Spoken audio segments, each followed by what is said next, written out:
Hola, bienvenidos al segundo capítulo de nuestro estudio bíblico de la cadena profética. En este capítulo nosotros vamos a querer descubrir la identidad de este ser humano que ha jugado un rol muy importante en la historia del mundo en los últimos 1500 años, que juega en la actualidad un rol muy importante y que jugará un papel protagónico en los eventos que la humanidad va a tener que atravesar en un futuro cercano. Por eso he querido llamar a este capítulo El hombre detrás de la máscara. Y no solamente vamos a descubrir la identidad de este ser humano, sino del sistema que él controla. Es ahora cuando el estudio comienza a ponerse más y más interesante. En el capítulo anterior que hemos revisado, hemos podido leer y analizar los primeros 6 versículos del capítulo 7 del libro de Daniel, en donde hemos encontrado la consecución de los 3 primeros reinos que han dominado la tierra del mundo antiguo, comenzando desde el año 605 a.C. Tenemos el reino de Babilonia, representado por el león con alas de águila, que reinó desde el año 605 hasta el año 539 a.C. Aunque fue conquistado, de él quedó un hombre con corazón engañoso y perverso, como pudimos haber revisado. Este reino de Babilonia fue sucedido por el imperio medo-persa, representado por el oso que se levantaba de un lado más que del otro, y con 3 costillas en la boca, el cual dominó desde el año 539 hasta el 331 a.C., el cual fue conquistado por el macedonio Alejandro el Grande, de Grecia, y Grecia dominó el mundo antiguo desde el año 331 hasta el 168 a.C. Pasemos entonces a leer el versículo 7 del capítulo 7 del libro de Daniel, que nos describe a la cuarta bestia. Vamos a leer el capítulo 7, versículo 7 y versículo 8. Dice: Después de esto miraba yo en las visiones de la noche, y he aquí la cuarta bestia, espantosa y terrible y en gran manera fuerte, la cual tenía unos dientes grandes de hierro, devoraba y desmenuzaba, y las obras las hollaba con sus pies. Y era muy diferente a todas las bestias que vi antes que ella, y tenía 10 cuernos. Mientras yo contemplaba los cuernos, he aquí que otro cuerno pequeño salía de entre ellos, y delante de él fueron arrancados 3 cuernos de los primeros, y he aquí que este cuerno tenía ojos como de hombre, y una boca que hablaba grandes cosas. Fascinante. ¿Y cuál es esa cuarta bestia que sucede al leopardo de 4 cabezas que simbolizaba a Grecia? Bueno, si nosotros nos vamos al capítulo 2 del libro de Daniel, vamos a encontrar que la estatua del sueño de Nabucodonosor, lo que le seguía al reino de Grecia era el imperio romano. El reino de Grecia eran las caderas de bronce y luego venían las piernas de hierro que simbolizaban al imperio romano. Obviamente, si nos vamos a la historia, vamos a encontrar que el imperio que conquistó al reino de Grecia fue el imperio romano, que dominó al mundo antiguo desde el año 168 a.C. hasta el año 476 después de Cristo. Leamos el versículo 23 y 24 del capítulo 7 para saber un poco más sobre esta bestia. Dice: La cuarta bestia será un cuarto reino en la tierra, el cual será diferente de todos los otros reinos, y a toda la tierra devorará, trillará y despedazará. Y los 10 cuernos significan que de aquel reino se levantarán 10 reyes, y tras ellos se levantará otro, el cual será diferente de los primeros, y a 3 reyes derribará. Bueno, vamos ahora a desmenuzar toda la información que hemos recibido y vamos a descubrir de quién se trata. ¿Cuál es esta cuarta bestia? Ya la sabemos, es el imperio romano. ¿Qué son estos 10 cuernos, que según dice son 10 reyes o reinos? ¿Y cuál es este cuerno final que aparece después de estos 10 y que derriba a 3 de los primeros 10 reinos que surgieron de este imperio romano? Entonces, como podemos corroborar, tenemos, primero existe la cuarta bestia. Luego, los 10 cuernos son 10 reyes que surgirán de esta bestia. Entonces, esta bestia ha existido, este reino, este imperio ha existido primero monolítico, sin cuernos, porque si estos 10 reinos o reyes surgen de la bestia, significa que en algún momento en el tiempo han surgido. Eso nos hace pensar de que antes de que ellos surgieran, la bestia no tenía cuernos. Entonces tenemos 3 fases. Primero tenemos la fase de la bestia sin cuernos, Roma imperial monolítica. Luego tenemos la fase de la bestia con 10 cuernos, que es cuando de esta bestia salen 10 reinos. Y luego tenemos una fase final, que es cuando surge un reino posterior, que derriba a 3 de los primeros reinos. Y si leemos en los versículos 19 a 21 dice: entonces tuve deseo de saber la verdad acerca de la cuarta bestia, que era tan diferente de todas las otras, espantosa en gran manera, y tenía dientes de hierro y uñas de bronce. De eso vamos a hablar también. Que devoraba y desmenuzaba, y las obras las hollaba con sus pies. Asimismo, acerca de los 10 cuernos que tenía en su cabeza, y del otro que le había salido, delante del cual habían caído 3. Y este mismo, el otro, el último, cuerno, tenía ojos y boca, y hablaba grandes cosas, y parecía más grande que sus compañeros. Esta es la historia, esta es la trama de la historia. Tenemos la cuarta bestia, que es fuerte, políticamente la más fuerte de todas. En una parte dice que es una bestia que, bueno, sabemos que corresponde a las piernas de hierro de la estatua del sueño de Nabucodonosor, pero acá también dice que esta bestia tiene los dientes de hierro y uñas de bronce. Interesantísimo, ¿por qué? Porque eso nos da una mejor imagen de lo que era el Imperio Romano. El Imperio Romano era un imperio que, si bien políticamente conquistó Grecia, culturalmente fue conquistado por Grecia, porque los romanos y el mundo antiguo en realidad admiraban a Grecia. Eran conocidos por ser lo más refinado, el lenguaje de ellos era el más refinado. Ellos estaban siempre buscando sabiduría y también su arte era admirado. Entonces, cuando el Imperio Romano conquistó Grecia, en realidad absorbió a Grecia, sin embargo fue absorbido por la cultura griega. Por eso es que existe esta figura de lo que es la cultura grecorromana, porque es una fusión entre Roma y Grecia. Entonces esta bestia, esta cuarta bestia, tiene dientes de hierro y uñas de bronce, porque el bronce representa las caderas de la estatua del sueño de Nabucodonosor, que representa a Grecia, ¿no? Es una manera majestuosa en la cual la Biblia describe a la bestia, a la cuarta bestia, que es el Imperio Romano, que tenía una gran influencia de Grecia. Entonces tenemos la misma secuencia de la estatua en el sueño de Nabucodonosor, que se repite en el capítulo 7 del libro de Daniel, pero esta vez en bestias, ¿no?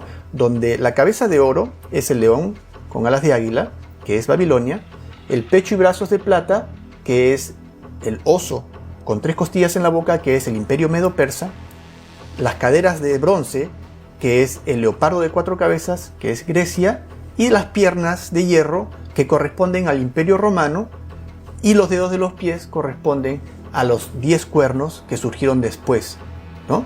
Que son las naciones que surgieron a raíz de la caída del Imperio Romano. Sin embargo, como lo describe el capítulo 7 del libro de Daniel, esta bestia, aunque cambia, se mantiene hasta el día del fin, porque lo podemos corroborar en el versículo 21 y 22, donde dice: veía yo que este cuerno hacía guerra contra los santos y los vencía. ¿Hasta cuándo? Hasta que vino el anciano de días y se dio juicio a los santos del Altísimo. Eso es hasta el final de los tiempos, ¿no? Entonces tenemos que Roma no se acaba. Roma muta, cambia, pero se mantiene. Vamos a ver qué características tiene el cuerno pequeño que nos pueda ayudar a identificarlo y saber de quién se trata. Este cuerno pequeño es una nación, es un reino, pero también es una persona. El capítulo 7, versículo 8 dice: y he aquí que este cuerno tenía ojos como de hombre y una boca que hablaba grandes cosas. Aquí nos está queriendo describir al sistema, a la nación, al reino y también a su líder, ¿no? Cuando leamos el capítulo 13 del libro de Revelación, vamos a ver que esas grandes cosas son blasfemias contra Dios. Sigamos. Y parecía más grande que sus compañeros. Entonces este pequeño cuerno parece más grande que sus compañeros, ¿no? Todas estas características las vamos a enumerar y vamos a determinar de quién se trata. Y veía que este cuerno hacía guerra contra los santos y los vencía. Entonces este es un poder perseguidor. Este es un reino que persigue a los santos de Dios. Ahora, ¿qué es un santo? Según la Biblia, un santo tiene 2 características, ¿no? Cuando uno busca Revelación capítulo 14, versículo 12, vamos a encontrar que dice: aquí está la paciencia de los santos, los que guardan los mandamientos de Dios y la fe de Jesús. Eso es el significado de un santo. Un santo es una persona que guarda los mandamientos de Dios y tiene la fe de Jesús. Entonces este poder perseguía a todas aquellas personas que guardaban los mandamientos de Dios y tenían la fe de Jesús, básicamente, ¿no? Entonces vamos a ver, enumeramos las características de este cuerno pequeño para poder conocer su identidad. Comenzamos. Primera característica, es un reino romano. En el versículo 7 y 8 vamos a determinar que es un reino romano. Segunda característica, se levanta de entre los 10 primeros reinos. El capítulo 7, versículo 8 dice, mientras yo contemplaba los cuernos, he aquí que otro cuerno pequeño salía de entre ellos. Entonces tiene que haber surgido del Imperio Romano del Occidente. Es un poder europeo. Y es muy importante que tengamos claro como el agua que este es un poder europeo. No lo vamos a encontrar en Estados Unidos, no lo vamos a encontrar en América, no lo vamos a encontrar en África, ni en el Medio Oriente, sino en Europa. ¿Por qué lo menciono? Porque, como veremos más adelante, existen muchas malas interpretaciones del libro de Daniel capítulo 7. Y esta es una de ellas, en donde se le asigna la identidad al cuerno pequeño fuera de Europa, ¿no? Entonces, segunda característica, es un poder que surge de entre los 10 primeros reinos. Es un poder europeo. Tercera característica, es un reino pequeño, pero parece más grande que los otros reinos. En el versículo 20 dice, y parecía más grande que sus compañeros. Es un poder que se hace más fuerte que cualquiera de los otros reinos. Muy bien. Cuarta característica, se levanta después del establecimiento de los 10 reinos. Porque dice en el versículo 24, y tras ellos se levantará otro. Entonces asume su posición de poder luego del año 476 después de Cristo, que es cuando cae el Imperio Romano del Occidente. Es cuando se forman estos 10 primeros reinos, producto de la caída del Imperio Romano, y posterior a eso es que nace este cuerno pequeño, que se levanta este cuerno pequeño. ¿Y cuáles son estos 10 reinos de los cuales habla la profecía? ¿Cuáles son estos 10 cuernos?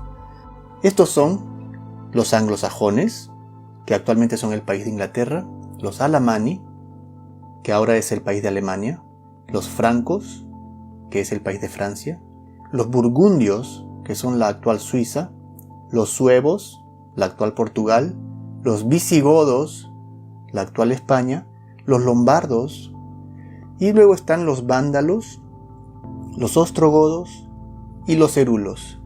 Estas 3 tribus o 3 naciones existieron en algún momento, pero ya no existen. Los vándalos llegaron en algún momento a constituirse la nación de Vandalia, reconocida por el Imperio Bizantino, pero ya no existe. Y vamos a ver cómo es que estos 3 reinos juegan un papel en esta profecía y qué pasó con ellos. Quinta característica. En el versículo 24 dice que este reino será diferente de los primeros. Sexta, derriba a 3 de los 10 primeros reinos. El versículo 24 también dice, y a 3 reyes derribará. Séptima, y es también un hombre que habla blasfemias contra Dios.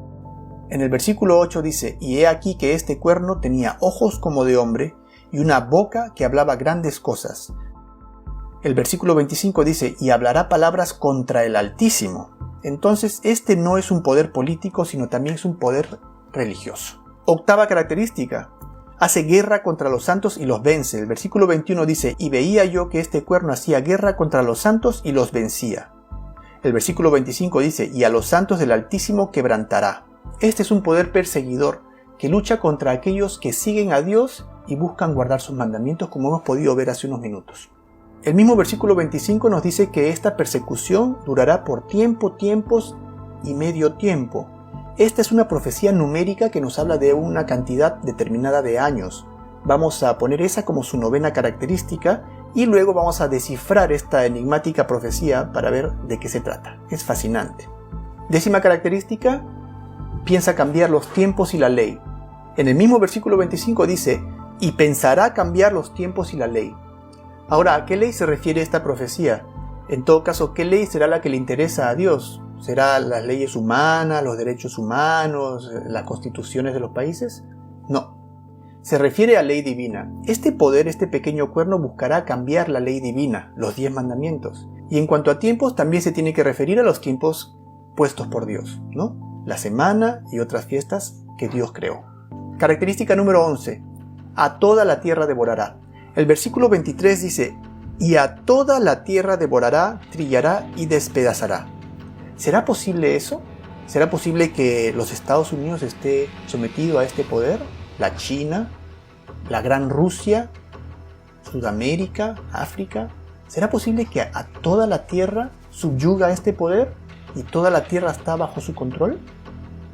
Bueno, eso está difícil, pero vamos a ver, de repente es posible. Eso lo vamos a descubrir pronto, en todo caso. Característica número 12 dice que reinará hasta el final. En el versículo 22 dice, hasta que vino el anciano de días y se dio el juicio a los santos del Altísimo.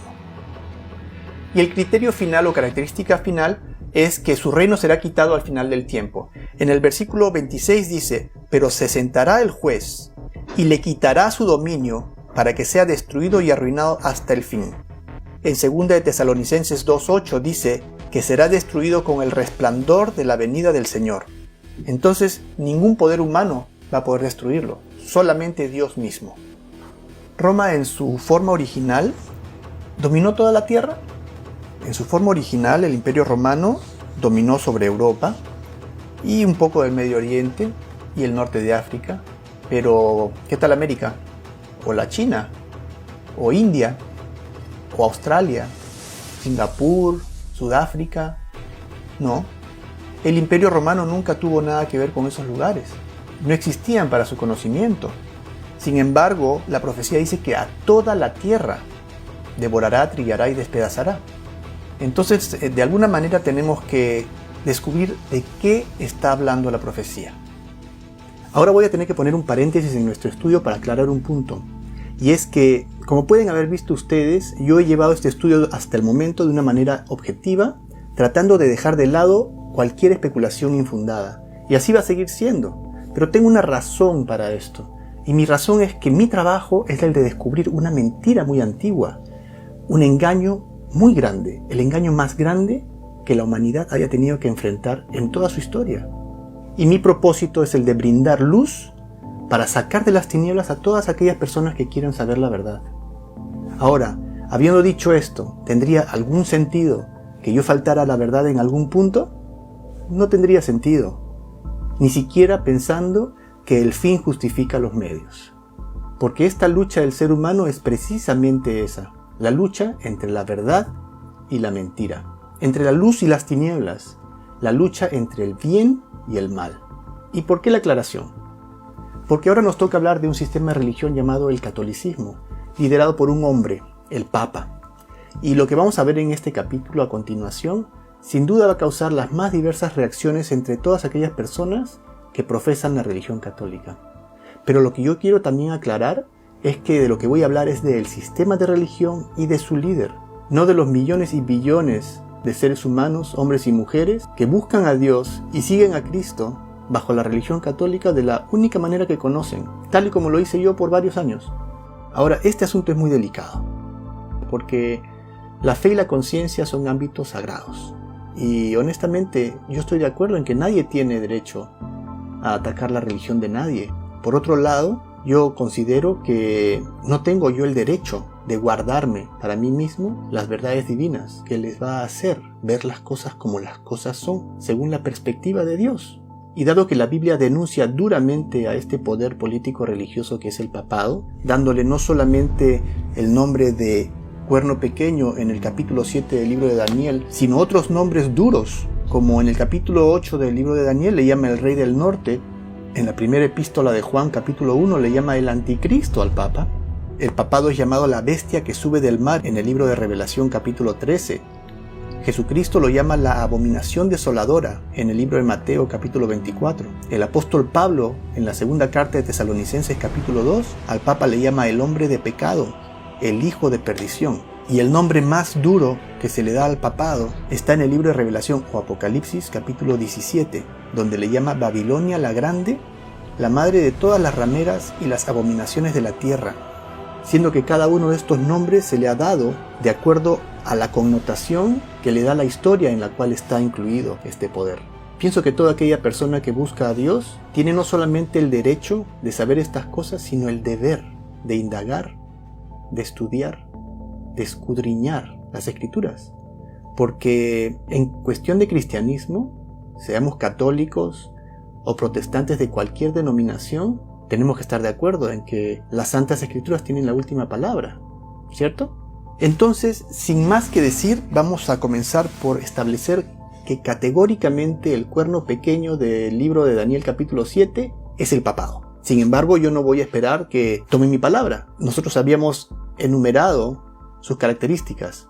Vamos a revisarla una por una y vamos a ver, de acuerdo a lo que la Biblia dice, de acuerdo a lo que los hechos históricos corroboran, si es que en efecto se aplican al papado. Comencemos por la característica número 1. Este poder, este reino, es un reino romano, es un poder político romano. Veamos si es cierto. El papado en realidad se llama Iglesia Católica Apostólica Romana. Su ubicación geográfica es en la Ciudad del Vaticano, en Roma. Su idioma oficial es el latín. Es la única nación del mundo que mantiene el lenguaje de la Roma imperial. Todas las encíclicas, el nombre encíclica se refiere a las cartas que emite el Vaticano que deben ser distribuidas al mundo entero, son en latín. Luego son traducidas a cada idioma de cada nación, sin embargo son emitidas en latín. El sistema de numeración que utilizan es romano. La arquitectura obviamente es romana y tienen un sistema de gobierno heredado del Imperio Romano. ¿Un sistema de gobierno heredado del Imperio Romano? ¿Cómo así? Veamos lo que nos tiene que decir el cardenal Malaquías Martín acerca de eso, en su libro que se llama The Decline and Fall of the Roman Church. Este es un cardenal hablando. Vamos a ver qué es lo que nos dice.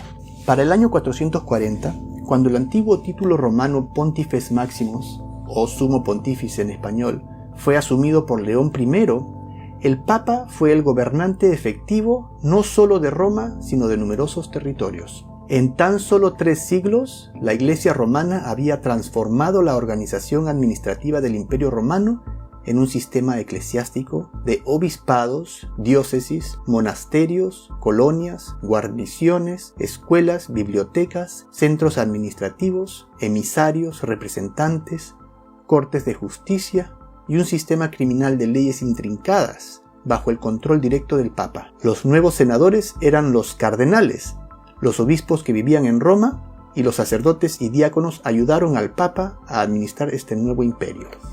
Interesante. Escuchemos también las palabras del historiador Adolf von Harnack en su libro ¿Qué es el cristianismo? O What is Christianity? Dice: de esta manera, la Iglesia romana se empujó en secreto al lugar del Imperio romano, del cual es la verdadera continuación. El imperio no ha perecido, sino que solo ha sufrido una transformación. Todavía gobierna todas las naciones. Sus papas gobiernan como Trajano y Marcos Aurelio. Pedro y Pablo han tomado el lugar de Rómulo y Remo. Los obispos y arzobispos de los procónsules. Las tropas de sacerdotes y monjes corresponden a las legiones, y los jesuitas a la armada imperial. Es una creación política e imponente como un imperio mundial, porque es la continuación del Imperio Romano. El Papa, que se llama a sí mismo Rey y Sumo Pontífice, es el sucesor de César. Fascinante. Entonces no solamente vamos a concluir que el papado es romano, sino que es la única nación enteramente romana en existencia en el mundo entero. Más romano no puede ser. Punto número 1, completamente satisfecho. Vámonos al punto número 2, que en realidad es un tema mucho más fácil de corroborar porque es puramente geográfico, ¿no? Dice que el cuerno pequeño se levanta de entre las 10 primeras naciones, de entre los 10 primeros reinos. Pues los 10 primeros reinos son los reinos europeos y el papado está ubicado en la ciudad de Roma. Se encuentra situado entre los 10 primeros reinos que surgieron luego de la caída del Imperio Romano. Tercera característica, es un reino pequeño pero parece más grande que los otros reinos. Primero veamos si es un reino pequeño. Leamos lo que dice la Enciclopedia Británica. La geografía de la Ciudad del Vaticano es única debido a la posición del país como un enclave urbano sin salida al mar de Roma, Italia, con un área de 0.44 kilómetros cuadrados. Es el estado independiente más pequeño del mundo. La Ciudad del Vaticano alberga la Santa Sede. La Santa Sede es el nombre dado al gobierno de la Iglesia Católica Romana y se extiende a los católicos de todo el mundo, que se estableció como un estado independiente para permitir al Papa ejercer su autoridad universal. Interesante porque aquí está diciendo que es un reino pequeño, es el más pequeño del mundo, es una nación independiente en realidad, y al mismo tiempo dice que es la sede de la Iglesia Católica que tiene autoridad universal, ¿no? Entonces es muy pequeño, pero parece más grande que sus compañeros. El texto dice que será más poderoso que los otros reyes. ¿Los reyes de Europa se doblegaron frente al papado? Sí, a veces sí, algunas pocas veces no, pero cuando no se doblegaban, eventualmente tuvieron que hacerlo. Me gusta el ejemplo de Enrique IV, que es en verdad muy gráfico. Enrique IV, emperador de Alemania, en el año 1074 tuvo la osadía de querer cambiar las cosas que había ordenado el Papa. En esa época, el Papa, supuestamente como representante de Cristo, investía a los obispos. Un obispo de esa época no estaba simplemente a cargo de su iglesia. Un obispo era un cargo político-religioso que estaba a cargo de las ciudades y los pueblos en toda Europa. El obispo era el equivalente al alcalde, podríamos decir, o el gobernador de los pueblos. Los obispos eran investidos por el Papa y entonces eran gobernados por el Papa. El emperador Enrique IV quería cambiar esa situación. Él quería ser quien investía a los obispos de tal manera que él fuese quien gobernara a los obispos. Al fin y al cabo, él era el emperador de Alemania. Entonces él se opuso al Papa Gregorio VII. ¿Qué pasó? El Papa Gregorio VII lo excomulgó. Entonces el rey Enrique IV perdió su reino inmediatamente. Nadie quería saber de él. Llegó al punto, el pobre emperador tuvo que irse caminando descalzo, desde su sede hasta la casa del Papa.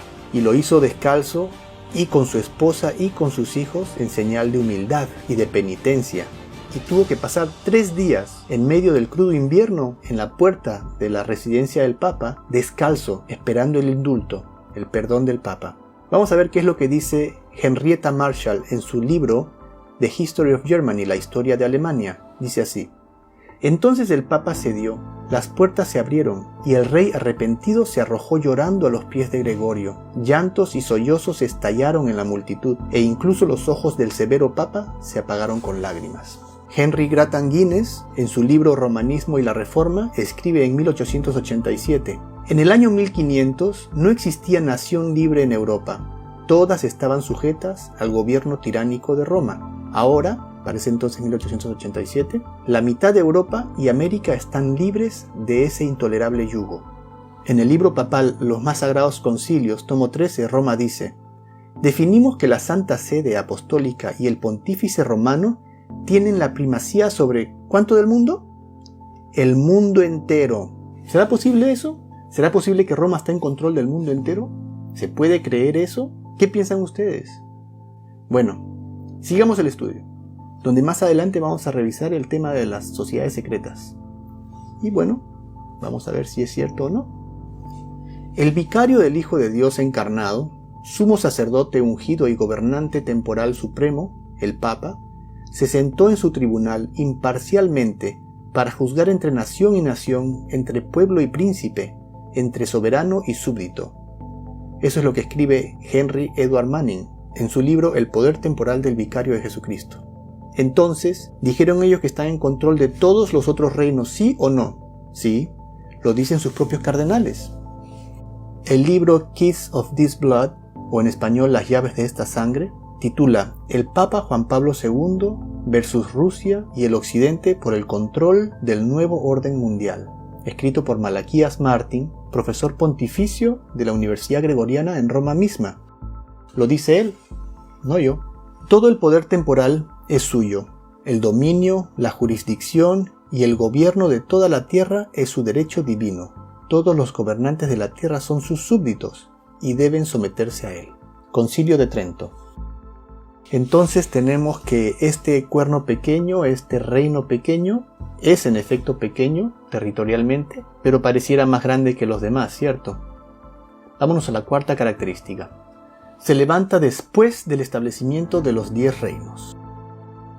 La caída del Imperio Romano en el año 476 permitió la migración de las tribus bárbaras del norte de Europa, así como el establecimiento de otras regiones como los primeros 10 reinos, 7 de los cuales hasta hoy constituyen la actual Europa. Para ese entonces el cristianismo era dirigido por las 5 grandes sedes de Roma, Antioquía, Jerusalén, Constantinopla y Alejandría. Esto fue hasta el año 534, cuando el emperador bizantino Justiniano emitió un decreto que otorgaba al obispo de Roma el liderazgo sobre todas las otras iglesias como definidor de doctrina y como corrector de herejías. Este es el decreto conocido como el Código Justiniano. Aquí tenemos el segmento de este documento en el cual se hace esta distinción. Leamos lo más importante, dice: por lo tanto, hemos determinado sujetar y unir a todos los sacerdotes del Oriente en toda su extensión a la sede de vuestra santidad, dirigiéndose al Papa Juan II de Roma.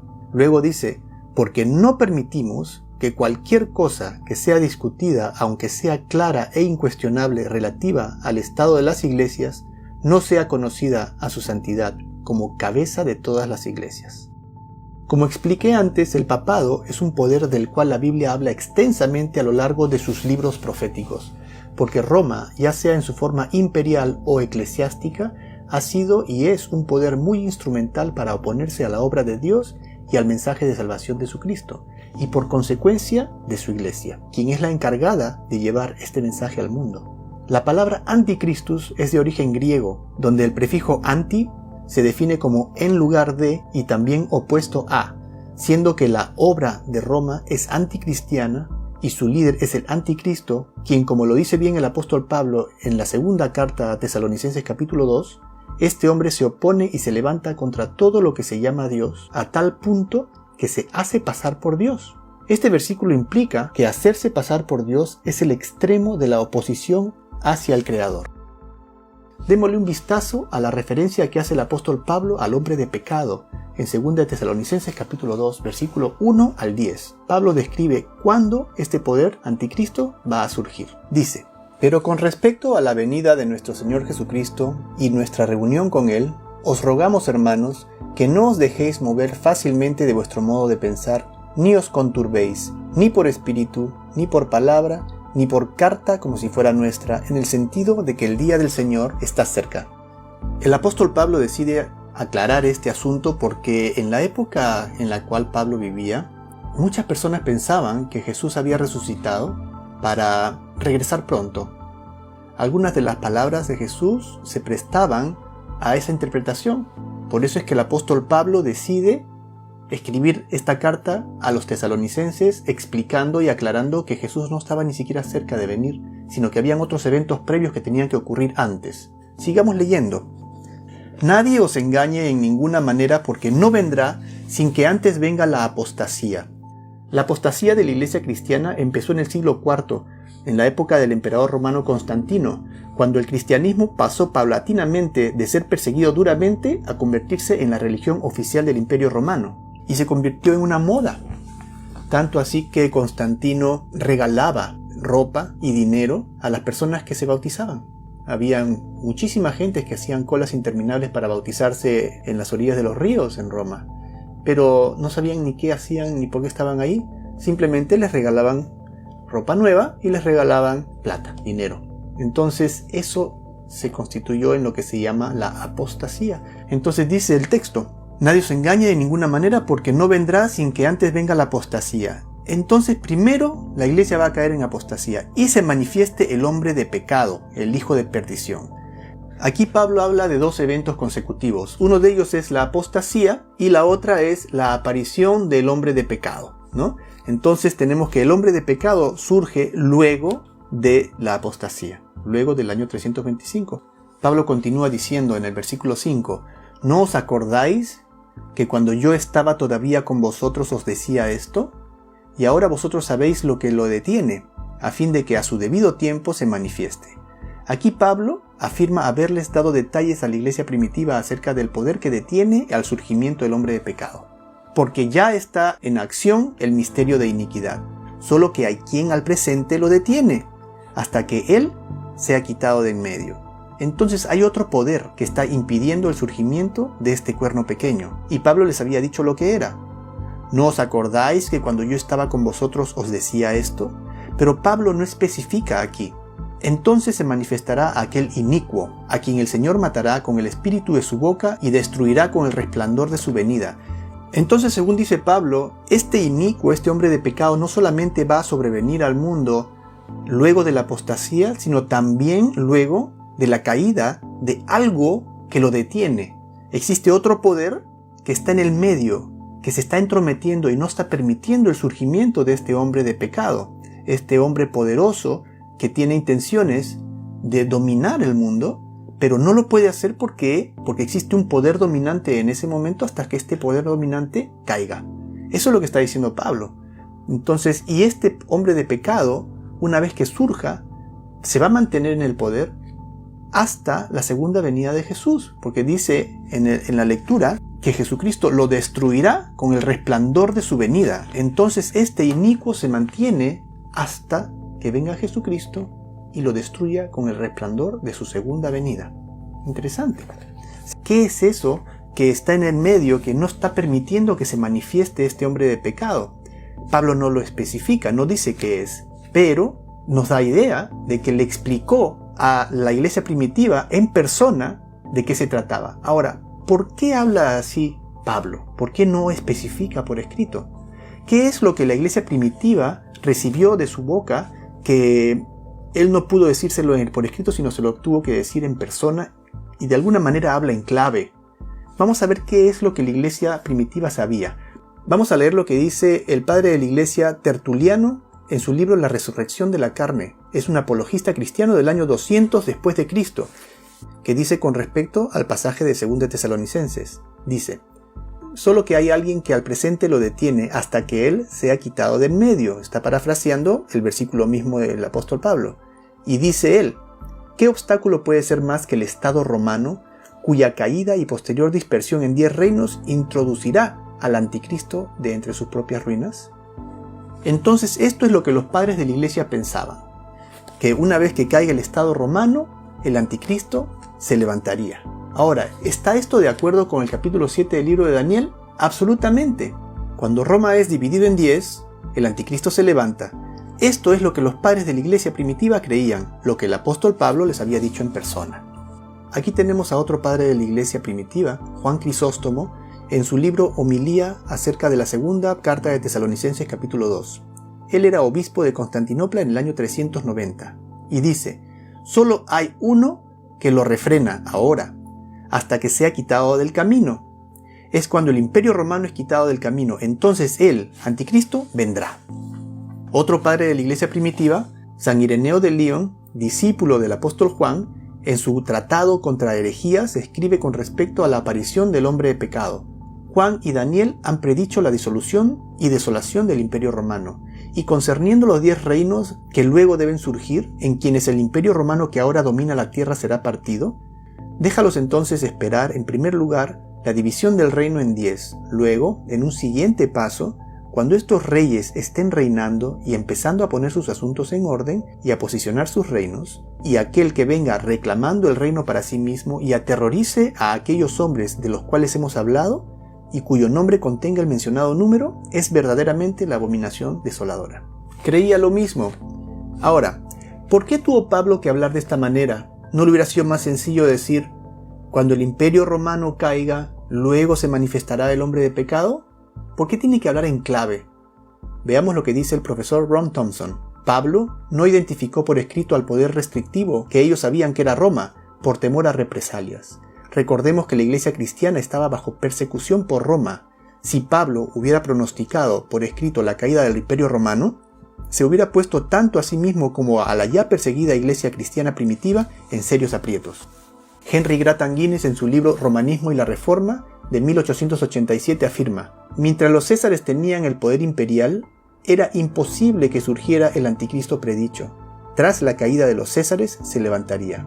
Otro más, Edward B. Elliot, quien escribe en su comentario sobre el libro de Apocalipsis en 1962, dice: tenemos el testimonio consensual de los primeros padres, desde Ireneo, el discípulo de Juan, hasta Crisóstomo y Jerón, en el sentido de que se entendía que era el poder imperial que gobernaba y residía en Roma. Es muy sencillo. Roma cae y luego surge el anticristo. Ahora, los escritos de Pablo y la iglesia primitiva dicen que primero tiene que caer Roma para que surja el anticristo. Daniel capítulo 7 dice que Roma se tiene que dividir en 10 reinos para que surja el anticristo.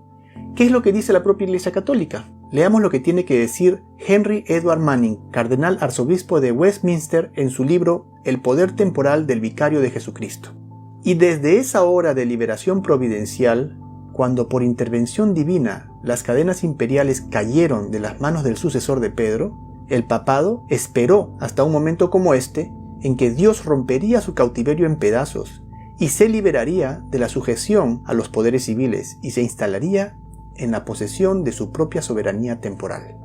Increíble.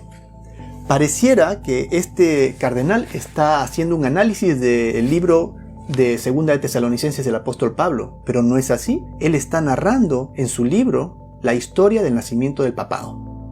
Entonces concluiremos que en efecto el papado surge, se levanta luego del establecimiento de los 10 primeros reinos. Ahora, a pesar de toda esta abundante evidencia, actualmente hay 2 teorías acerca de la aparición del anticristo que son enseñadas en todas las iglesias del mundo, casi todas en realidad.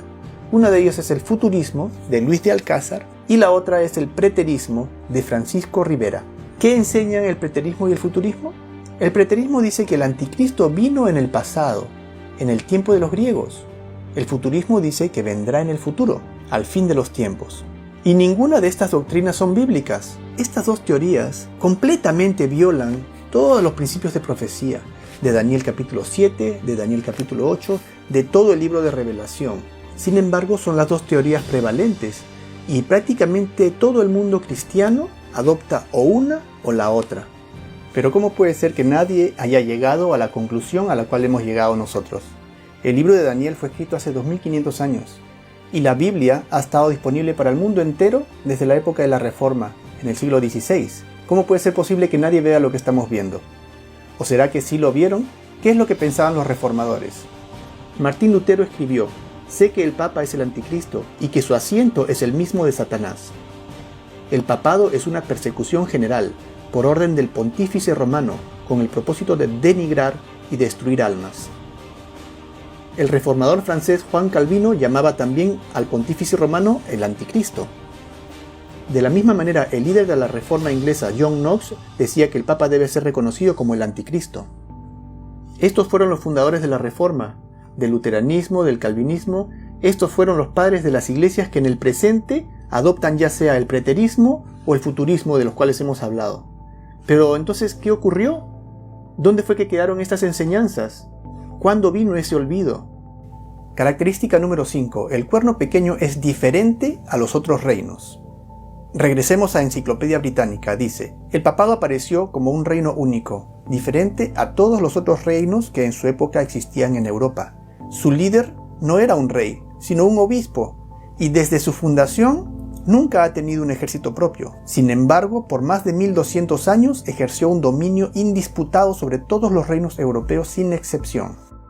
Ahora que sabemos que el Vaticano es en efecto una nación, con un territorio definido y con un rey, el cual no solamente es soberano de su territorio, de su nación, sino también es un líder religioso global, lo cual ha sido desde el año 538 de nuestra era, pues entonces definitivamente este es un reino diferente a lo que nosotros estamos acostumbrados comúnmente a ver como reino.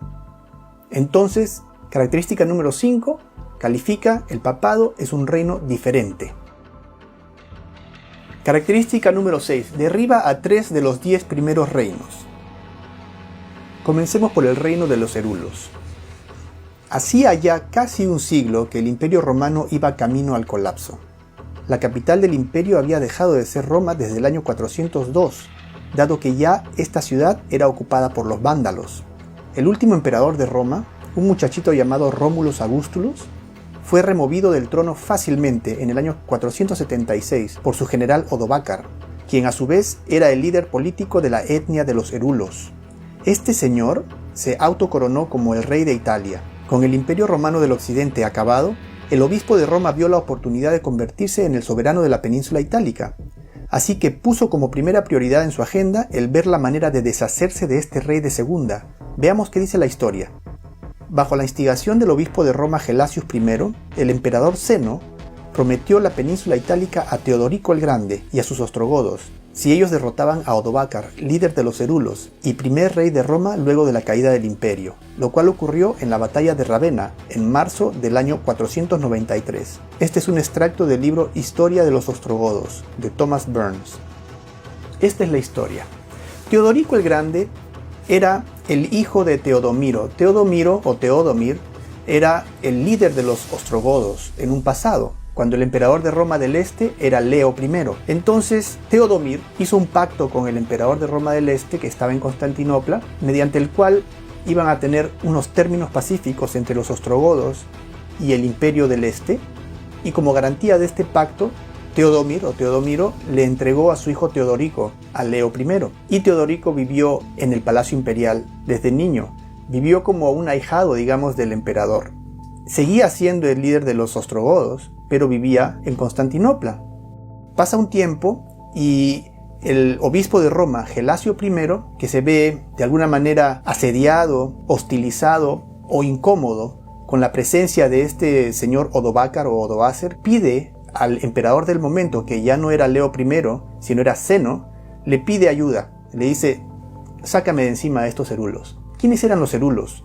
En la época de Roma decadente, ya cuando Roma estaba a punto de caer, ya Roma no podía pagar a sus tropas, ellos tenían mercenarios.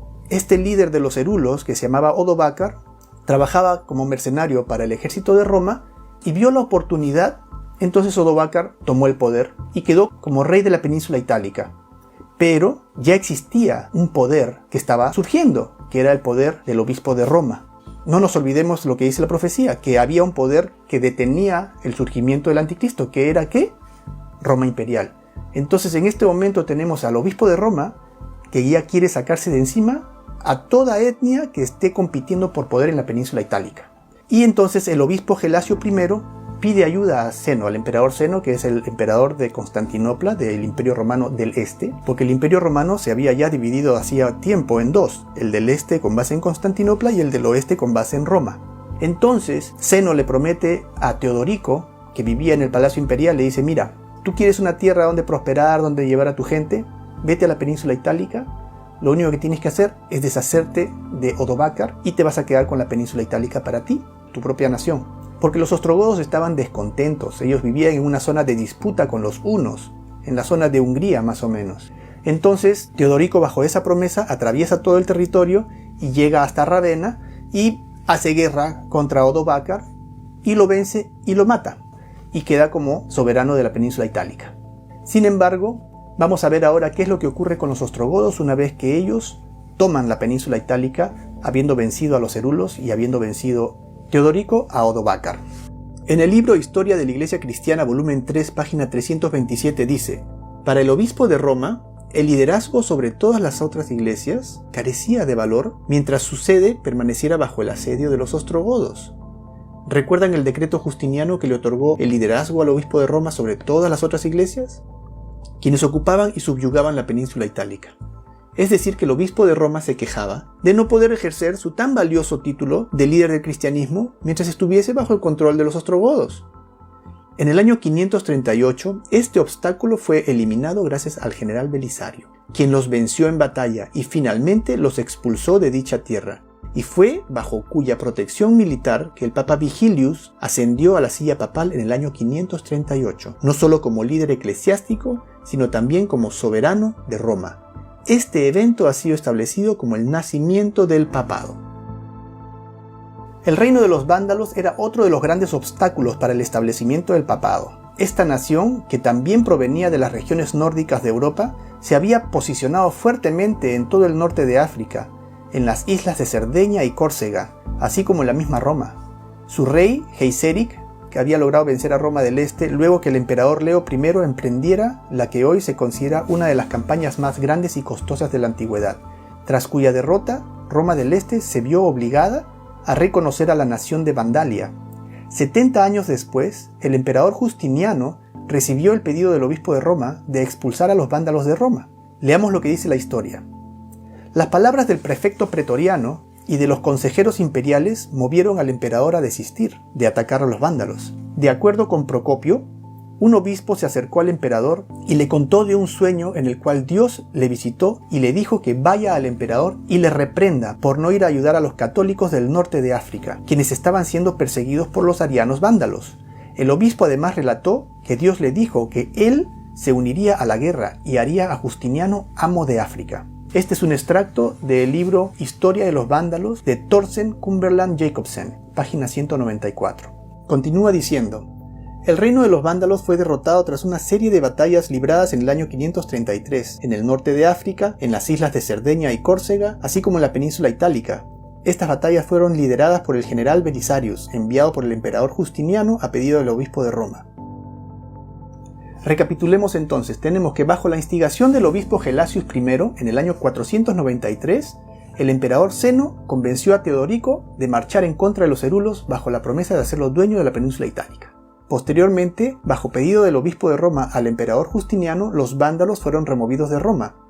En el libro Historia de los Ostrogodos de Thomas Burns dice: el reino de los ostrogodos fue el último de los reinos que ocupara la península itálica, el cual fue derrotado en varias batallas y finalmente expulsado en el año 538 por el general Belisarius. Entonces, sexta característica, que arranca a 3 de los primeros 10 reinos, check, califica. El papado causó la eliminación de 3 naciones, de 3 de las 10 primeras naciones que se formaron cuando cayó el Imperio Romano del Occidente. Ahora nos toca hablar acerca de la séptima característica. Este poder no solamente es una nación, sino también es un hombre que habla blasfemias contra Dios. Ahora, vamos a ver qué es una blasfemia, porque nosotros podemos pensar, una blasfemia es decir, una mala palabra en contra de Dios, pero vamos a ver qué es lo que la Biblia llama blasfemia. A ver si Roma califica. Leamos Juan capítulo 10 de 30 a 33. Jesús dijo: yo y el Padre somos uno. Entonces los judíos volvieron a tomar piedras para apedrearle. Jesús les respondió: muchas buenas cosas os he mostrado de mi Padre. ¿Por cuál de ellas me apedreáis? Le respondieron los judíos diciendo: por buena obra no te apedreamos, sino por blasfemia, porque tú, siendo hombre, te haces Dios. Interesante, entonces, una blasfemia es cuando una persona, cuando un hombre, se hace pasar por Dios, se hace llamar Dios, o toma las prerrogativas de la divinidad. Veamos la otra característica. En Marcos capítulo 2 de 5 a 7 dice: al ver Jesús la fe de ellos, dijo al paralítico: hijo, tus pecados te son perdonados. Estaban ahí sentados algunos de los escribas, los cuales cavilaban en sus corazones: ¿por qué habla este así? Blasfemias dice. ¿Quién puede perdonar pecados sino solo Dios? Muy bien, entonces solamente Dios puede perdonar pecados. Y cualquier persona que se dé las prerrogativas de perdonar pecados, entonces está cometiendo una blasfemia. Tenemos las dos definiciones de blasfemia. Una de ellas es hacerse pasar por Dios y la otra es tomarse la libertad o la prerrogativa de perdonar pecados, lo cual es solamente atributo de Dios. Bueno, ¿y qué es lo que dice Roma? Aquí tenemos al cardenal Roberto Bellarmine en su Tratado sobre la Autoridad de los Concilios, volumen 2, página 266, dice: todos los nombres que en las Escrituras se aplican a Cristo, en virtud de los cuales se establece que Él está sobre la Iglesia, todos estos mismos nombres se aplican al Papa. Entonces, la Iglesia Católica dice que el Papa y Cristo son lo mismo. Vosotros sois sacerdotes por siempre, dice el obispo ordenante, ya no más un hombre, un pecaminoso hijo de Adán, sino un alter Christus, otro Cristo, interesante, en el lugar de Jesucristo. En el lugar de, en griego es anti-Christos, anticristo. Por siempre un sacerdote del Altísimo, con poder sobre el Todopoderoso. Bueno, esto es lo más presuntuoso que se puede decir, que tiene más poder que Dios. El Papa no solamente es el representante de Jesucristo, sino que es Jesucristo mismo oculto bajo un velo de carne. Entonces Roma declara que el Papa está en la posición de Dios. Esto viene del libro de Catholic National de julio de 1895. Sostenemos en esta tierra el lugar de Dios Todopoderoso. Las grandes cartas encíclicas del Papa Leo VIII, con numerales romanos por supuesto. Ahora vale aclarar que declaraciones como esta literalmente abundan en los escritos católicos. Lo que presento solamente es con la finalidad de probar el punto que estamos discutiendo. Si el Redentor descendiera a una iglesia y se sentara en un confesionario para administrar el sacramento de la penitencia y un sacerdote se sentara en otro confesionario, Jesús diría sobre cada penitente, ego te absolvo, que significa yo te absuelvo, y el sacerdote también diría sobre cada uno de sus penitentes, ego te absolvo, y los penitentes de cada uno serían igualmente absueltos. Esto está en el libro Dignidades y Deberes de los Sacerdotes de el Monseñor Alfonso María de Ligorio. En este mismo libro dice, Dios mismo está obligado a acatar el juicio de sus sacerdotes, y tanto para no perdonar como para perdonar, sea que ellos nieguen u otorguen absolución, la sentencia del sacerdote precede y Dios se suscribe a ella. Bueno, entonces la Iglesia Católica decide quién se salva y quién se pierde. Y Dios no tiene ni siquiera el poder de opinar, Él tiene que sujetarse al dictamen de la Iglesia.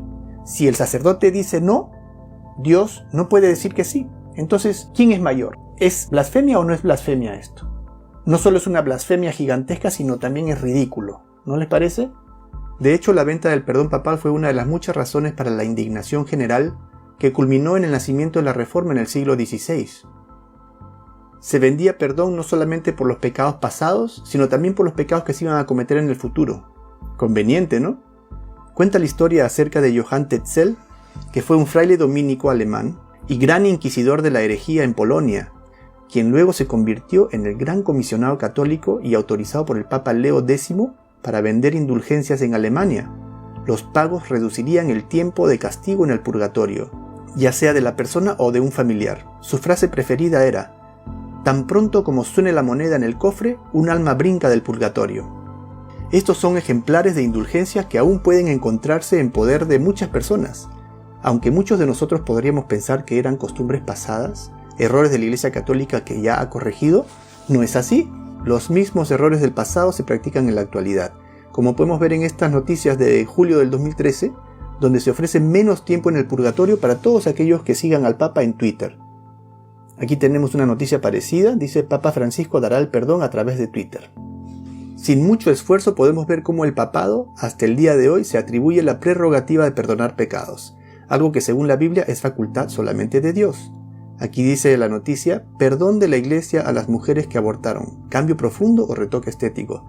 Entonces la característica número 7 que dice que el cuerno pequeño también es un hombre que habla blasfemias contra Dios, satisfecho, porque el Papa habla blasfemias contra Dios. Vayamos a la siguiente característica número 8, que dice, se le permitió hacer guerra contra los santos y vencerlos. Tomás de Aquino, el más grande y famoso de los pensadores católicos, dijo, a un hereje convicto se le debe dar muerte con la misma prontitud que a cualquier criminal. Recuerdo haber escuchado la palabra hereje hace muchos años, cuando visité el Museo de la Inquisición, en el centro de Lima, en Perú. Y en mi visita guiada llegué a conocer acerca de las atrocidades que la Iglesia Católica causó a miles y miles de seres humanos. Y recuerdo que nos decían que eran personas que habían sido muertas por la Santa Inquisición por el pecado de herejía. Yo pensaba que serían brujos o satánicos o algo así, pero no era nada de eso. Eran cristianos que murieron por su fe, seguidores de Cristo que rechazando las enseñanzas de la Iglesia Católica fueron asesinados. Muchos de ellos quemados en la hoguera y de muchas otras maneras. Las sedes de la Inquisición en América estaban localizadas en Lima, Perú, Cartagena, Colombia y en México. Tenemos numerosas representaciones de lo que era llamado un auto de fe, que era una ceremonia pública que se realizaba en la Plaza de Armas, donde los herejes eran juzgados y quemados en la hoguera. Y es que aunque el descubrimiento de América trajo un aliento de esperanza para innumerables cristianos europeos que buscaban huir de la tiranía papal, la Iglesia Católica se las arregló para establecerse ni bien América fue descubierta. Y muchos de aquellos desafortunados cristianos europeos que, huyendo de la Inquisición europea, arribaron a tierras americanas, acabaron en manos de la Inquisición americana. Sin embargo, las bulas papales no tenían efecto en las colonias inglesas, gracias a la larga enemistad existente entre la corona inglesa y el papado. Esto causó una masiva migración de cristianos europeos a las tierras de Norteamérica, donde eventualmente se establecería la primera nación cristiana, los Estados Unidos de Norteamérica, donde el papado no tendría el mismo poder. ¿O sí? Acerca de esto vamos a ocuparnos más adelante. Pero ¿cuál es la definición de herejía? La palabra herejía proviene del griego airesis, que significa decisión, decidir por uno mismo lo que creer y practicar. Entonces decidir por uno mismo qué debe uno creer era pecado. ¿Y quién quería decidir por nosotros? Roma debía decidir qué es lo que debían creer, y si no te alineabas, debías ser eliminado. Tomás de Aquino dice en su libro Enseñanzas Morales tomo 1, pero por parte de la Iglesia hay misericordia, en vista de la conversión de los que se equivocan, y por lo tanto ella no condena de inmediato, sino después de la primera y segunda amonestación, como enseña el apóstol. Después de esto, si el hombre todavía es encontrado pertinaz, la Iglesia, que ya no tiene esperanza de su conversión, garantiza la seguridad de otros, cortándolo de la Iglesia por la sentencia de la excomunión, y además lo deja en manos del tribunal secular para ser exterminado del mundo por la muerte. Ahora, no es el propósito de este estudio el hacer un análisis exhaustivo de las maldades que la Iglesia Católica ha perpetrado a lo largo de la historia. Para eso necesitaríamos un capítulo aparte, donde habría muchísimo pan por rebanar. Sin embargo, lo que sí quiero hacer es establecer claramente la octava característica del cuerno pequeño, donde vemos que en efecto el papado fue un poder perseguidor que persiguió y asesinó a los santos de Dios a lo largo de la historia. Y para llegar a esta conclusión tenemos que valernos de material suficiente. Y en resumen, la lista de atrocidades perpetradas por la Iglesia Católica es en realidad interminable. Tan solo mencionemos algunas, entre ellas tenemos la masacre de San Bartolomé. El 24 de agosto de 1572, al tocar la campana, los hugonotes de Francia fueron asesinados sin misericordia por orden del Papa Gregorio XIII. 70.000 hombres, mujeres y niños perecieron. Los hugonotes eran los profesionales de la época, lo que los franceses llamarían la crema de la sociedad francesa.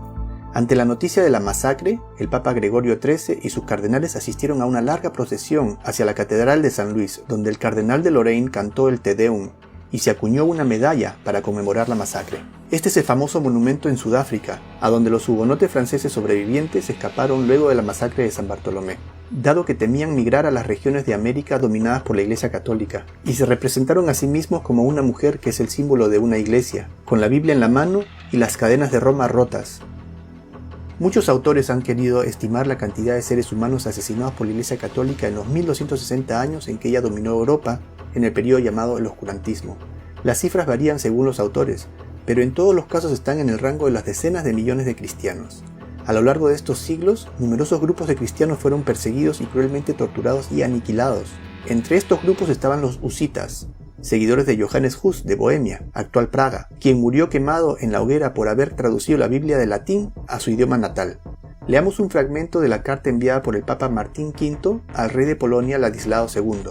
Sepa que el interés de la Santa Sede y de su corona hacen que sea deber exterminar a los husitas. Recuerde que estas personas impías se atreven a proclamar principios de igualdad, mantienen que todos los cristianos son hermanos y que Dios no ha dado a los hombres privilegiados el derecho de gobernar a las naciones. Sostienen que Cristo vino a la tierra para abolir la esclavitud. Llaman a la gente a la libertad, lo cual significaría el aniquilamiento de reyes y sacerdotes. Por lo tanto, mientras todavía haya tiempo, pongan sus fuerzas en contra de Bohemia, quemen, masacren, hagan desiertos en todas partes, porque nada podría ser más agradable a Dios o más útil para la causa de los reyes que el exterminio de los husitas. Leamos lo que dice Juan Antonio Llorente, secretario de la Inquisición de España desde que fue establecida hasta el reinado de Fernando VII. Tal parece este señor tuvo una conversión y se dio cuenta del error en el que estaba. Él escribe: fui secretario de la Inquisición en la Corte de Madrid en los años 1789 a 1791. Conocía el establecimiento lo suficientemente bien como para refutarlo. Era vicioso en su origen, constitución y leyes, a pesar de las disculpas que se hayan escrito a su favor. La conducta horrible de este sagrado oficio debilitó el poder y disminuyó la población de España al detener el progreso de las artes, ciencias, la industria y el comercio, y al obligar a multitudes de familias a abandonar el reino, instigando la expulsión de los judíos y moros, y al inmolar en su llameante hoguera a más de 300.000 víctimas. Esto fue escrito por un católico, quien era un inquisidor. Él era el secretario de la Inquisición en España, y escribió varios tomos documentando lo que la Iglesia Católica hizo en la Inquisición. En una época como la que vivimos hoy, no podemos imaginar que el mundo haya vivido por más de 1200 años bajo el terror de la tiranía papal. Pero por más inverosímil que esto parezca, es parte de la historia del mundo. Como dije antes, existe abundante literatura, así como representaciones en óleos y demás de los cristianos que murieron por su fe. En estos grabados no es difícil notar la presencia de la Iglesia Católica, así como la naturaleza de los llamados herejes, que han querido ser representados como lo que eran, hombres y mujeres piadosos y seguidores de Cristo. Solo basta un análisis sencillo a estos grabados para notar qué es lo que realmente está ocurriendo en estas representaciones, que no era ni más ni menos que la persecución de los santos de Dios por el cuerno pequeño. Cuando uno visita uno de estos llamados museos de la Inquisición, se nos muestra los aparatos que fueron utilizados para fines de tortura. Entre ellos tenemos el potro, en el cual se estiraba a la persona lentamente hasta dislocarle todas las articulaciones, el tormento de agua, que llegaba a hacer explotar el estómago, entre otros como la garrucha, la cuna de Judas, la rueda, la doncella de hierro, entre muchos otros métodos de tortura tan inhumanos que no culparía a nadie que se rehusara a creer que la Iglesia Católica ha perpetrado esto. Peter de Rosa, en su libro Vicarios de Cristo, escribe: de 80 papas en una línea desde el siglo XIII en adelante, ninguno de ellos desaprobaba la teología y el aparato de la Inquisición. Por el contrario, uno tras otro agregaba sus propios toques de crueldad al funcionamiento de esta maquinaria mortal. Entonces tenemos bastante claro que el papado satisface la característica número 8, es un perseguidor de los santos de Dios. Vayamos ahora a una característica fascinante, la característica número 9. En el versículo 25 dice que los santos serán entregados en mano de este cuerno pequeño por tiempo, tiempos y medio tiempo. Primero definamos que un tiempo es una manera de llamar a un año en lenguaje profético. Un lugar en donde encontramos esta manera de llamar al año es en el capítulo 4 del libro de Daniel, en la historia en donde se habla sobre la locura de Nabucodonosor, que duró 7 tiempos o 7 años. Esta analogía tiempo-año la encontramos en Daniel 4:23. Además he querido dar la equivalencia de años en meses y en días usando 12 meses por año y 30 días por mes. Los meses mencionados en la Biblia son 12, al igual que en la actualidad, como está enumerado en esta lista. Estos son los mismos 12 meses observados en el calendario judío hasta el día de hoy. El calendario en la Biblia es lunar. En él, cada mes tiene la misma cantidad de 30 días. Esto es corroborado bíblicamente con el siguiente cálculo. Según la Biblia, el diluvio comenzó en el día 17 del segundo mes, Génesis 7:11, y las aguas permanecieron sobre la tierra 150 días, Génesis 7:24. Las aguas se retiraron al cabo de 150 días, Génesis 8:3, y el arca reposó en el día 17 del séptimo mes, Génesis 8:4. Entonces entre el mes séptimo y el mes segundo hubieron 150 días. Cada mes tiene 30 días exactamente. Usando estos parámetros, tiempo y tiempos y medio tiempo es lo mismo que 3 años y medio, o 42 meses, o 1260 días. Este periodo de tiempo tiene que ser de crítica importancia porque es repetido 7 veces en la Biblia. En el libro de Daniel es repetido 2 veces como tiempo, tiempos y medio tiempo. En el libro de Revelación o Apocalipsis es repetido como 42 meses, 1260 días, y también usa la simbología de tiempo, tiempos y la mitad de tiempo. Y en cada caso es colocado en un contexto en el cual da una perspectiva distinta, de manera que al leer todas las profecías que se refieren a este mismo periodo de tiempo, nos hacemos una comprensión adecuada de este periodo de dominación papal. ¿Pero a qué tiempo se refieren estas profecías que es tan importante? En profecía la Biblia utiliza la simbología un día por un año. Eso es algo ampliamente conocido por todo estudioso de la Biblia. Además, la propia Biblia habla de la representación de un día por un año, como podemos ver en Números 14:34 y Ezequiel 4:6. Entonces, utilizando el principio de un día por un año, podemos decir que el periodo de tiempo durante el cual el cuerno pequeño persiguió a los santos de Dios fue por 1260 años. ¿Qué mejor que una fuente católica para darnos una referencia de cuánto tiempo duró la dominación papal? Veamos qué es lo que nos dice el cardenal arzobispo de Westminster, Henry Edward Manning, en su libro El poder temporal del vicario de Jesucristo, de 1880. Leamos. La conversión del imperio al cristianismo y su posterior remoción, su desvanecimiento hacia el lejano este, liberó al vicario de Jesucristo de sujeción temporal. Y luego, por la acción de la misma providencia, él fue vestido con la prerrogativa de una soberanía local propia y verdadera sobre aquel estado, territorio y gente comprometida con su cambio. Desde aquella hora, que debo mencionar ocurrió hace 1500 años, o para hablar dentro de límites diré que fueron 1200 años, muy anecdótico, pareciera que este señor está haciendo un análisis del libro de Daniel capítulo 7, cuando menciona que este poder apareció hace 1500 años y que su reinado duró 1200 años, muy parecido a los 1260 años de los que habla la profecía en la Biblia. Sabemos, como hemos podido revisar, que el año comúnmente relacionado con el nacimiento del papado es el año 538, que es cuando el obispo de Roma finalmente pudo reinar en la península itálica, luego que los ostrogodos fueron expulsados por el general Belisarius. Y es a partir de este año que debemos contar los 1260 años en los cuales el papado persiguió a los santos de Dios. Lo cual nos lleva a 1798, a la época de la Revolución Francesa. ¿Qué puede haber pasado que haya marcado el final de la persecución que este poder ejercía? Leamos lo que nos dice el reverendo Joseph Rickaby en su libro The Modern Papacy, o El Papado Moderno. Berthier entró en Roma el 10 de febrero de 1798 y proclamó la República. La mitad de Europa pensó que el veto de Napoleón sería obedecido y que junto con el Papa, el papado estaba muerto. Un hito histórico de suma importancia. El largo periodo de la abierta supremacía del papado sobre Europa, también conocido como el oscurantismo, llegó oficialmente a su fin con el derrocamiento del papado y el destierro del Papa Pío VI por Napoleón Bonaparte a través de su general Luis Alexander Berthier el 15 de febrero de 1798. Fascinante. ¿Qué les parece la Biblia? Estamos ya en la época de la Revolución Francesa y estamos hablando de una profecía que fue escrita en el año 550 a.C.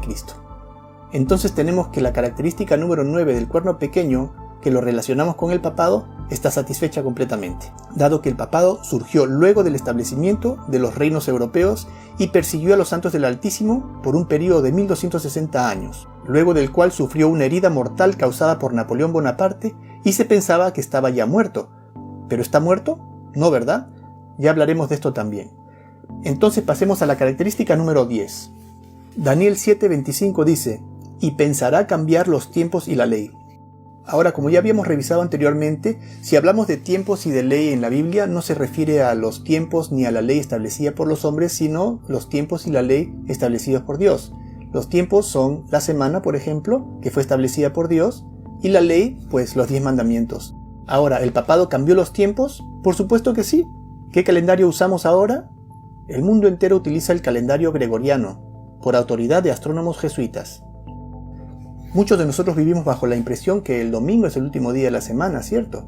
Es el día de reposo, el día en el cual vamos a la iglesia. Sin embargo, el día de reposo fijado por Dios no es el domingo, es el sábado. El sábado es el último día de la semana y el domingo es el primer día de la semana. Y no solamente el sábado es el último día de la semana, sino es el cuarto mandamiento, de reposar en sábado y de guardarlo como un día santo. Ese cambio también lo hizo la Iglesia Católica. Y entre otros muchos cambios que no vamos a hablar en este momento, se cambió la Pascua. El libro Scientific American dice: la Pascua según la Biblia se celebra en la primera luna llena después del equinoccio de primavera, la cual puede darse cualquier día de la semana. La fiesta que actualmente celebra el cristianismo bajo el nombre de Pascua es realmente la fiesta pagana de Ishtar, la cual tiene lugar el primer domingo después de la Pascua. Ishtar es la diosa de Asiria y Babilonia de la fertilidad y el sexo. Sus símbolos, como el huevo y el conejito, eran y siguen siendo símbolos de fertilidad y sexo. La Iglesia Católica promueve fiestas paganas sin que sus feligreses y aún posiblemente sin que sus propios sacerdotes lo sepan. Cambia las fiestas que Dios ha establecido, o los tiempos, y los reemplaza por idolatría. Ahora, estas cosas parecen sin importancia, triviales e inocentes, para diversión y esparcimiento de la familia, cierto, pero no lo son. Una fiesta secular puede ser como quiera que sea, porque es secular y no religiosa, pero una fiesta religiosa está directamente relacionada con nuestra devoción a Dios. Y para Dios es un asunto serio, si no, no estaría considerado en la Biblia, ¿no creen? Ahora yo me pregunto, ¿qué puede tener una cacería de huevos con la celebración de la Pascua de Dios? Y en cuanto a cambiar la ley, invariablemente se refiere a los 10 mandamientos. ¿Será que el papado atentaría contra los 10 mandamientos? Pero decir que el papado se atribuye la facultad de cambiar los mandamientos de Dios no sería una calumnia, ya que él mismo lo afirma. En la enciclopedia oficialmente sancionada por el Vaticano llamada Prompta Biblioteca dice: el Papa puede modificar ley divina. El Vaticano proclama: el Papa tiene poder para cambiar los tiempos, para abolir leyes y para prescindir de todas las cosas, incluso los preceptos de Cristo. Aunque una cosa es decir y otra muy distinta es hacer, y la pregunta es: ¿ha el Vaticano cambiado los 10 mandamientos? Y la respuesta es: por supuesto que los ha cambiado. El segundo mandamiento fue eliminado, lo cual cambia el orden de todos los siguientes mandamientos, ¿cierto? Luego el cuarto mandamiento, el que habla de santificar el séptimo día, el cual de paso es el día sábado como hemos visto, fue cambiado y muestra que el día de guardar es el domingo. Y por último, ya que el segundo mandamiento fue eliminado, el papado partió el 10º mandamiento por la mitad y lo convirtió en 2 mandamientos separados para que volviesen a ser 10 mandamientos. Ahora la explicación. Cuando el emperador Constantino adoptó el cristianismo como religión oficial en el Imperio Romano, el cual estaba plagado de idolatría, introdujo la adoración a imágenes, cambiando el nombre de los dioses paganos por apóstoles, María, José, y creando una larga lista de santos que no era más que la transformación de dioses paganos. Esto es lo que la Biblia llama la apostasía, que precedió a la aparición del hombre de pecado. Y por supuesto que para lograr esto era necesario remover el segundo mandamiento, que prohíbe estrictamente la adoración, veneración y hasta el honrar a una imagen a quien quiera que ésta represente. Según este mandamiento, cualquier acto de veneración a imágenes es un pecado, lo que coloca a la Iglesia Católica en una posición muy incómoda. La Iglesia Católica tiene un santo patrón para cada país, región, continente, para cada profesión, para cada industria, para todo tipo de problema. La veneración de los santos es pecado, va en contra del segundo mandamiento. Pasemos al cuarto mandamiento que dice: acuérdate del día de reposo para santificarlo. 6 días trabajarás y harás toda tu obra, mas el 7º es día de reposo para Jehová tu Dios.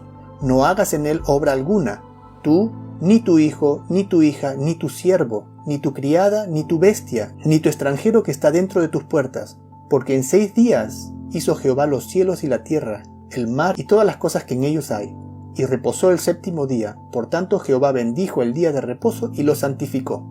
En la Enciclopedia Católica, volumen 4, página 153 dice: la Iglesia, después de cambiar el día de descanso del sábado judío o el 7º día de la semana por el primero, hizo que el tercer mandamiento se refiera al domingo, como el día a ser santificado, como el día del Señor. En el Catecismo de la Iglesia Católica dice: pregunta, ¿cuál es el día de reposo según la Biblia? Y responde: el sábado es el día de reposo según la Biblia.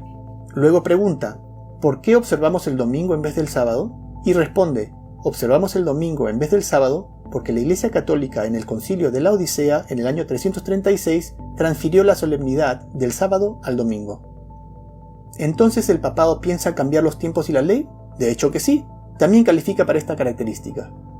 A estas alturas del estudio, cuando ya hemos revisado estas 10 características del cuerno pequeño, las cuales hemos podido exitosamente relacionar con el papado, yo quisiera detenerme y hacer notar que en realidad no hubiéramos necesitado 10 características para llegar a esta conclusión. Hemos sido por demás redundantes porque nos hubiera servido solamente 3, 4 o hasta 5 de las características que hemos revisado para irrefutablemente establecer esta relación. Dado que no existe en el presente ni ha existido en el pasado ningún poder político ni político religioso que encaje con el perfil de las características que hemos hablado. Entonces nos quedamos sin candidatos. El único poder que encaja perfectamente como una llave en una cerradura es el papado. Por eso es que yo en este momento quiero aprovechar para ponerlo en una roca. He preparado esta roca porque es el lugar donde vamos a colocar los conceptos inamovibles, estos conceptos a los que hemos llegado fehacientemente y donde no hay duda. El cuerno pequeño es el papado. Lo dejamos ahí porque lo vamos a tal vez querer revisar en el futuro, pero no queremos que la memoria nos falle y mientras avancemos capítulo por capítulo comencemos a olvidarnos que en este capítulo hemos nosotros establecido esto de una manera categórica. Y las características números 11, 12 y 13 vamos a dejarlas de lado porque, por ejemplo, la característica número 11 dice que el papado devorará, trillará y despedazará a toda la tierra. Bueno, eso lo vamos a ver en los capítulos que vienen a continuación, entonces no tenemos que revisarlo ahora. Yo prefiero esperar y cuando vayamos avanzando con los otros capítulos, este concepto se va a dar solo. Y las características 12 y 13 pertenecen al futuro, entonces no podemos corroborarlas, las dejamos de lado. Ahora, luego de todo lo que hemos revisado, vamos a regresar a nuestra cadena profética para ponerle nombre a 2 más de los eslabones. Recapitulando, el primer eslabón de la cadena empezó en el año 605 a.C., que es el reino de Babilonia, representado por el león con alas de águila, 605 a 539 a.C., el cual fue seguido por el imperio medo-persa, representado por el oso que se levantaba de un lado más que del otro, y con 3 costillas en la boca, 539 a 331 a.C., al cual le siguió el reino de Grecia, representado por el leopardo de 4 cabezas y 4 alas, 331 a 168 a.C., A este le siguió el Imperio Romano, representado por la bestia espantosa. a la cual luego le salieron 10 cuernos, que representan a los 10 reinos europeos que surgieron luego de su caída en el año 476 de nuestra era. Estos constituyen el quinto eslabón de nuestra cadena profética, luego de los cuales surgió este cuerno pequeño de entre ellos. Este es el sexto eslabón de nuestra cadena, el cual representa al papado, quien destruyó a 3 de estos 10 reinos, y dominó a sus anchas por un periodo de 1260 años, y hemos podido llegar hasta el año 1798, la época de la Revolución Francesa. Hemos podido ver cómo el Papa, aunque fue vindicado como aquel hombre de pecado o anticristo del cual habla la Biblia por todos los reformadores en el pasado, ahora ha sabido camuflarse de tal manera que no queda ni huella de aquellas enseñanzas. Es por eso que lo llamamos el hombre detrás de la máscara, aunque su identidad y su origen están inmersos en un misterio mucho más profundo del que hemos revisado hasta ahora, de lo cual hablaremos en el próximo capítulo. En este próximo capítulo vamos a dejar el libro de Daniel y nos vamos a adentrar en el libro de Revelación o Apocalipsis capítulo 13, en donde nos vamos a encontrar con otros poderes formidables. Vamos a ver quiénes son, los vamos a analizar, vamos a ver en qué nos afectan y vamos a arribar al tiempo presente. Y también vamos a adentrarnos un poquito dentro del futuro cercano. Si este video ha sido de ayuda para ti y quisieras que otras personas conozcan esta poderosa verdad, por favor asegúrate de hacer saber que te gusta, coméntalo y comparte este video. Este video es parte de un estudio bíblico de la cadena profética de Dios, y yo quisiera animarte que veas toda la serie de este estudio haciendo clic en el enlace de la derecha. Y asegúrate de suscribirte en este canal si todavía no lo has hecho. Veamos entonces el siguiente capítulo de nuestro estudio bíblico. Muchas gracias.